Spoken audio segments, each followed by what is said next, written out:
There's no hormones involved with these cow production. You know, all the organic standards are prevailing in terms of the production. And so it's a completely natural environment. And the cows live 4 times longer because of it.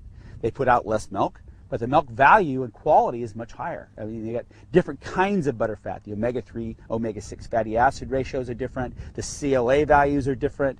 It's just an entirely different milk. It's a natural milk.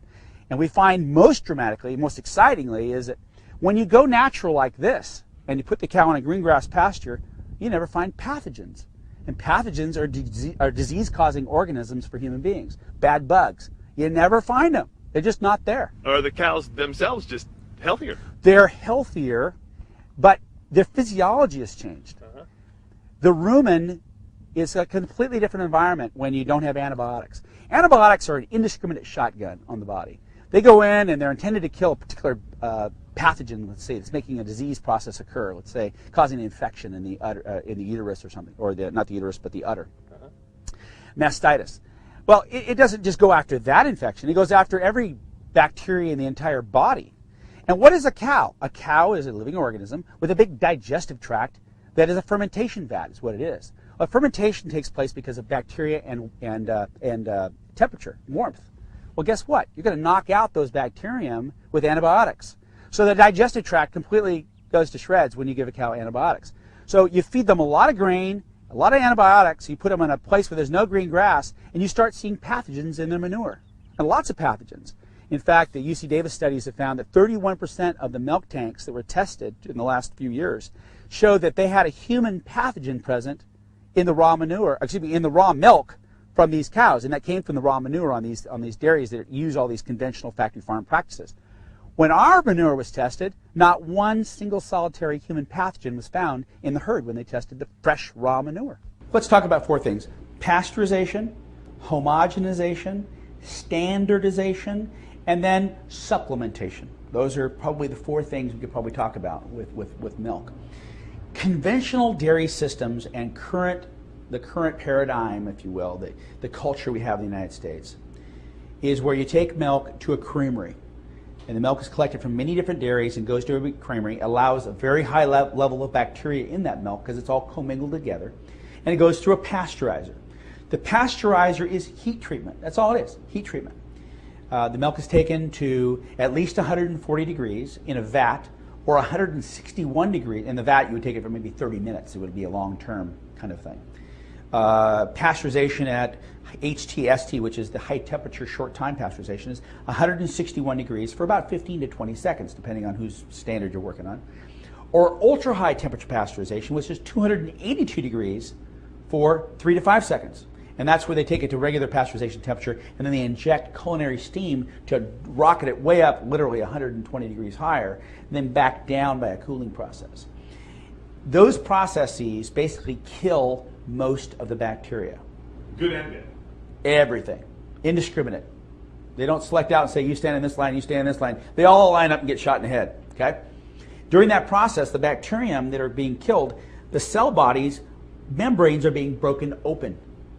That's how you kill the bacteria. Well, those cell membranes, when they're broken open, release their cytotoxins and the various different things inside of the cell membrane. Their internal contents are spilled out. Those internal contents are histamines.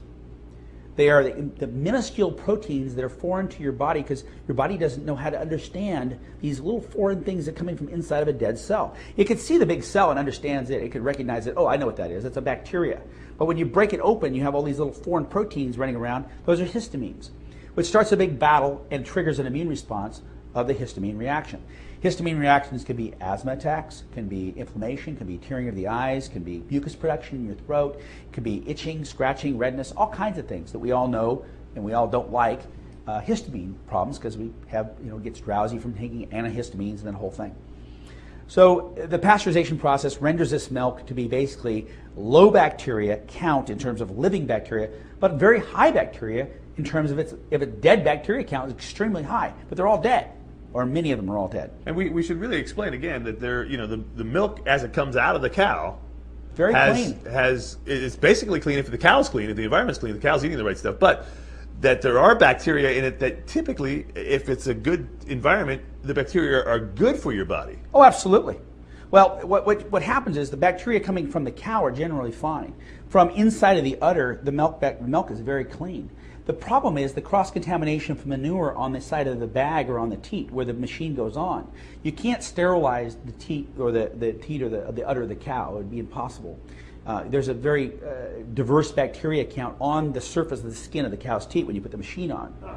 And so it's not a sterile process. Although we try to keep it clean, it's not sterile.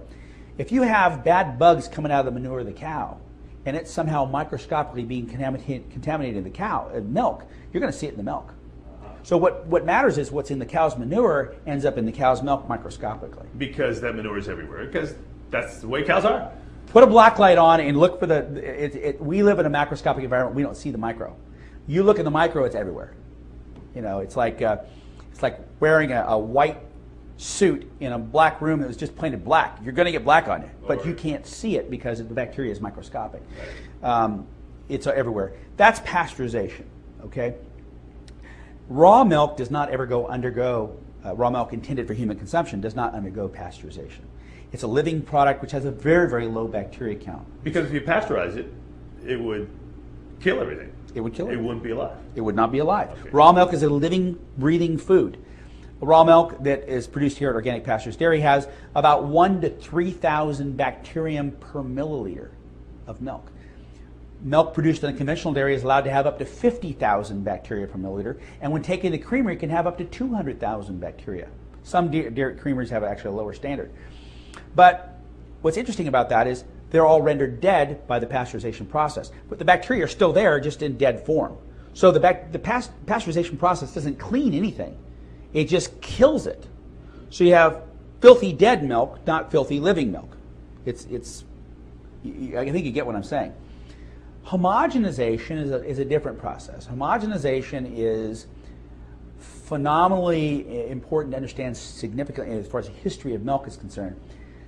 Back in the 20s and 30s and 40s when milk was being sold to the back doorstep of mom's house, you know, the milk could be delivered in a glass jar and you could see the butterfat level in the top of the glass. And there was a lot of competition between the dairies who had more butterfat in their milk. And the person who had more butterfat got more money and got more consumers. Well, the housewife would look out back in the back and say, the free one that came from the competitor had more cream in the top, and the old one came from the old guy, had less cream. She'll take the new one and leave the other guy to rot and tell him that she wants the new dairy distribution. And so they'd win the competition on that household for milk, okay? Yeah. So it was a competition between who's got more fat and who doesn't have. Well, the dairy industry figured that out. And they said, you know what? You don't need to be worrying about butterfat anymore because we're going to homogenize it. We're going to make it all mixed together. And we're going to fortify it too. We're going to add in some vitamin A and vitamin D, which needs to be homogenized to mix it all together. And in case it doesn't have enough, we'll even add in some dried powdered milk to fortify it even some more, make it even better for you. So they got the people in this country convinced that destroying the butterfat so it no longer floated in the milk was important. What they didn't realize, or maybe they did realize, I'm not sure. If they did realize it was a crime, hopefully they didn't realize it, was that they were actually destroying an essential part of the embodiment of the milk itself.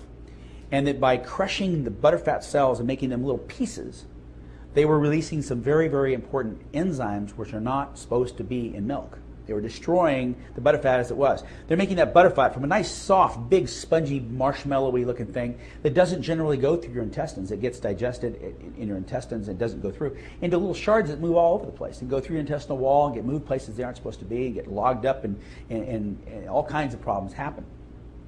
So they started having a solution to a business problem becoming a real value added to them because they no longer had to prove they had more butterfat. In fact, they could put less butterfat in and just add dried powdered milk in to make up the mouthfeel. Because skim milk looks blue, it doesn't look white. But you could add in other things to make the milk look white and have less butterfat because you can make butter out of your butterfat and cheat it from the housewife who wanted whole milk. So it was a way to start cheating people out of their milk value and actually cheating our bodies out of nutritional value. And that hopefully was a side effect, not an intended effect. And some European nations have found in their studies, the FDA denies this, that coronary artery disease is directly associated to homogenized milk.